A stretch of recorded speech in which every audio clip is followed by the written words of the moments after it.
Chapter 1. Mossy Cha was a senior in high school, a bookworm with a pensive expression who often walked the halls fiddling with the single braid over her shoulder. Cindy Tao was a troubled freshman with a reputation for fighting and causing trouble wherever she went. Despite these differences, they were good friends. They walked to school together every week, using the time to catch up on each other's lives. While Mossy shared tales of her mother's never-ending list of chores, Cindy vented about her mischievous brothers. She never mentioned her absentee parents, but her exasperation was clear in every eye roll and sigh. These sessions were therapeutic reprieves for them both, but Cindy always asked Mossy to wait for her by the street. The morning was crisp and unusually cold for spring, as Mossy waited at her usual spot. She adjusted her backpack and glanced at her watch. Cindy was late. She was never late, especially since she didn't want to risk Mossy knocking on her door. The longer she waited, the more anxious Mossy became. As it always did when there was trouble, her heart began to race, her chest tightening until the beats rattled her ribcage. Her brown eyes zoned in on the house that seemed darker and gloomier than the rest of the neighborhood. Cindy's parents were opium and gambling addicts, while her father stayed tucked in his room, smoking his bongs, and her mother was away at the casino. It left their 15-year-old daughter the brunt of raising her younger brothers. It was largely why Cindy always rushed home and was a particularly hostile teenager to those who didn't know her. The world wasn't fair. Mossy's ears perked at the sound of angry voices amongst a strange symphony of hissing and cackling. A moment later, her friend burst from the house as if escaping from something or someone. As Cindy rushed past her, Mossy noticed tears streaming down her freckled cheeks. Her usually neatly tied blonde hair hung loose from her hood, mirroring the raw emotions radiating from her body. A man stood at the door, barking profanities. He looked like Cindy, with the same square face and small eyes, but he was stocky with tattoos along his arms. Maybe it was how the sun hit the porch, but a storm cloud brewed around his head. The harder it clung to him, the wilder his eyes became. He glared at Mossy before slamming the door shut. She shook off the image and ran after Cindy. Who was that? It's my freaking brother! Cindy wiped her eyes as she quickly continued down the street. The one in jail? They released him yesterday. He thinks he can just come home and tell everyone what to do. Who does he think he is? She rarely spoke about her brother, but Mossy suspected she was okay with him being locked up. The raw anger seething from the man at the door made it easy to understand why. Everything about his demeanor screamed danger. Mossy frowned. What did your parents say? Cindy slowed down enough so the two could walk alongside each other. What could they say? My dad is barely conscious, and my mom is too scared to say anything. She just hopes he won't start breaking things in the house. God, I hate this so much. I could just kill myself. Mossy tried to comfort her. Don't say that. Things will get better. Cindy looked at her for the first time. No, they won't. You don't understand. Every day is like survival of the fittest in that house. The weak don't survive. I'd have given up long ago if it weren't for my little brothers. I don't know what I'm going to do. Mossy was at a loss for words. Cindy was street smart and frequently got in trouble for fighting. She wasn't scared of anything, but she feared Chewy.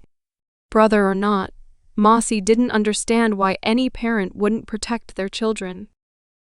If you need to get away, just come to my house. You've got to stay positive, okay? Cindy lifted a brow. You mean don't kill him?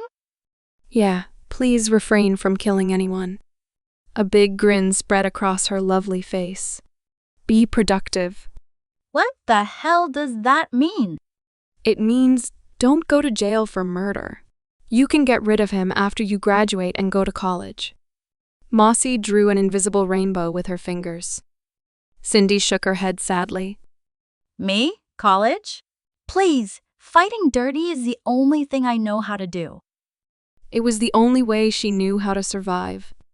College, Cindy thought with amusement. She'd be lucky to graduate high school. Children doing adult things changed the way they saw the world. She was raising her little brothers because her parents were unfit. Sometimes she even stole to keep food on the table. The rest of the time was spent fighting everyone who judged her. To most people, Cindy was like the rest of her family, just another bad apple. You don't have to fight alone. Mossy squeezed her hand. Cindy heaved a big sigh. If she had to trust anyone, it was Mossy. Studious and quiet, she was the opposite of Cindy in every way. But it was Mossy who'd run into the campus bathroom, swinging a bat at 4 girls, trying to bully her on the first day of high school. They eventually ran away, screaming for their lives. No one would have guessed the mousy Mossy had frightened them. Cindy wouldn't have believed it if she hadn't seen it herself. Mossy was tougher than she looked. In any case, it was the first time anyone cared enough about Cindy to fight for her, and it was the first time she wanted to call anyone a friend. If Mossy promised a better future, Cindy would try to believe it. It's going to be okay. Come over later. We'll study so hard you won't even remember you have a dirtbag brother. She laughed when Cindy made a face. Unless it was a special occasion, spending time at Mossy's house was like boot camp, where the children kept a strict routine of study, chores, sports, and more studying. At the very least, her parents were kind to Cindy and welcomed her into their home. This welcome was extended to a tiny circle outside of the family. Eva Garcia was among that small circle and was waiting when the girls arrived at school. She greeted them each with an iced mocha, fresh from her coffee job. You are the best. Mossy savored the sweet liquid and gave Eva a grateful nod. They had been best friends since the 3rd grade. Even though Mossy's mom distrusted the company of outsiders, she wasn't immune to praise. It was hard to deny a girl who constantly commended her style and cooking. Eva grinned, revealing a row of perfect teeth. De nada, amigas. You're welcome. What took y'all so long? Cindy shifted uncomfortably. She was close to Mossy but didn't know Eva as well. I gotta get going. Thanks for the coffee, Ev. Before Eva could respond, Cindy was gone. She turned and asked, What's up with her? Mossy shuddered as she thought of Chewy and the dark clouds around his head. Family stuff. Better not to ask. As the girls walked to their first period class, Eva talked excitedly about weekend plans. She was touring the University of California in Berkeley and couldn't wait to see the dorm rooms. Eva had saved all year to buy whatever it took to make her new rooms sparkle. But preparation was difficult when one didn't know the dimensions or storage space available. That is so exciting. Are you sure you can't come? I wish I could, but my cousin's been sick, and we're going to see him this weekend. That's too bad, Chica. Eva couldn't help showing her disappointment. Then she arched a brow and asked, Did you tell your parents the news? Mossy sighed and chugged down the rest of the coffee. Her best friend knew her too well. Eva was touring Berkeley alone, but both girls had received their acceptance letters. Next fall, they would attend college together, but Mossy still needed to tell her parents, who expected her to commute to the local university. Good Hmong girls stayed home. I got cold feet, she said when Eva glanced at her sideways. Hey, it's just not that easy. My mom went straight from her parents' house to her husband's. That's the way it's been done for centuries. That's what she keeps telling me anyway. They'll never agree to let me move away to the big city where they can't watch you every day. Eva came from a single-parent home where she was used to seeing independent women make their own decisions. Besides that, Mossy was 18. Her parents couldn't stop her even if they wanted to. At least, that's what Eva thought. Mossy sunk into her chair and looked out the window. She wanted to have adventures like the ones she read about in her books and saw in the movies. Meanwhile, her parents wanted her to stay home, attend the local university, and eventually marry into a good Hmong family.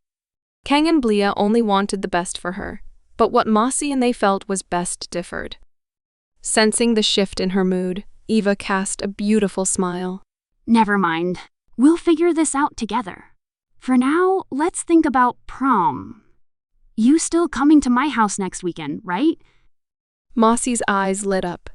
Her parents didn't know she was going to school in the Bay Area, just like they didn't know she was going to prom with her secret boyfriend, Dylan Reed. Is that dress still hiding in your closet? Eva rolled her eyes, and both girls giggled as the bell rang. While most students hurried to flee campus after school, it was normal to find Mossy on the track. Running was a way to cope with stress in a life that often felt out of control. Stuck in her own world, she never noticed the boy watching her.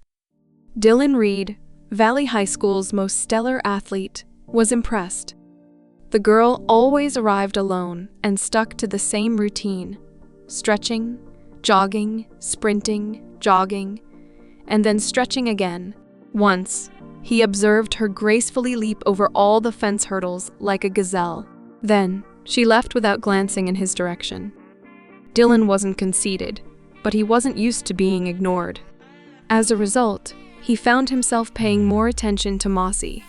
He became determined to introduce himself and thought running alongside her might be the perfect opportunity. On the 3rd mile, Mossy finally noticed the boy keeping pace beside her. Dylan Reed often ran on the track, but never stayed long. She wondered if he was training for something special. After 10 miles, Mossy showed no signs of slowing down. Finally, Dylan admitted defeat. His long legs were no match for her incredible stamina. If he couldn't beat her, he could at least get in her way. A moment later, Dylan was sprawled along the track, and Mossy almost fell over him. "What are you doing?" she asked, studying the boy who seemed perfectly fine lying on the ground. "Waiting for you to jump over my body," he replied without opening his eyes. "Why would I do that?" Dylan abruptly sat up. "Because you always ignore me." Confused and slightly annoyed, Mossy responded, "I'm sorry. I didn't know we had that kind of relationship." They were not friends. She was sure of that. "We do. I've been coming here every day, and you haven't said one word. Hi, Dylan. What's up, Dylan? Hey, nice hair, Dylan." Mossy wondered if he hurt his head because he was acting strangely. "Hi, Dylan. Are you okay?" He glanced around nervously, running fingers through his golden locks. Although he did have nice hair, the charismatic class president seemed like a nervous wreck. "God, I hope no one is recording this." Recording what? "Dylan Reed looking like a dumbass in front of the girl he likes." For several seconds, Mossy was too stunned to respond. She was a Hmong girl who lived under strict customs and traditions. Dylan Reed was an American boy who did what he pleased when he wanted. These details alone set them apart. Why would he be interested in someone like her? Still, she couldn't help laughing as he pouted like a little kid. At first, Dylan was confused by Mossy's reaction. Then he joined in her laughter, and everything changed from that day on. Life became more vibrant and exciting with Dylan by her side. The memory brought a smile to her face, but it quickly faded as a pretty girl with sandy brown hair appeared. Dressed in tiny shorts and a crop top accentuating her small waist, she hopped onto the bench and began playing with Dylan's hair. She was Amy Edwards, the most popular girl in school.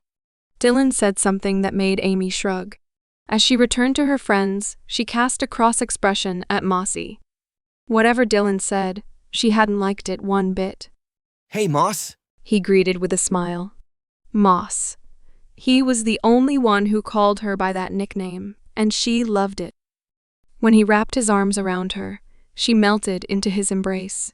She had needed this touch all day and didn't even mind that he was sweaty. "I've been texting you," she said, looking into his blue-green eyes. "What happened?" "Just busy." Dylan looked away, running fingers through his hair again. But when he looked back at her, his smile also returned. "Did you miss me?" Mossy furrowed her brows. "I was hungry." Dylan laughed and kissed her. "Well then, let's get you some food, Moss." Just like that, all her worries disappeared. Mossy couldn't be happier. A small voice reminded her that she should get home soon, but she pushed it aside. For now, she just wanted to focus on spending time with Dylan Reed. He was also going to college in the Bay Area, and she was excited about the future of their relationship.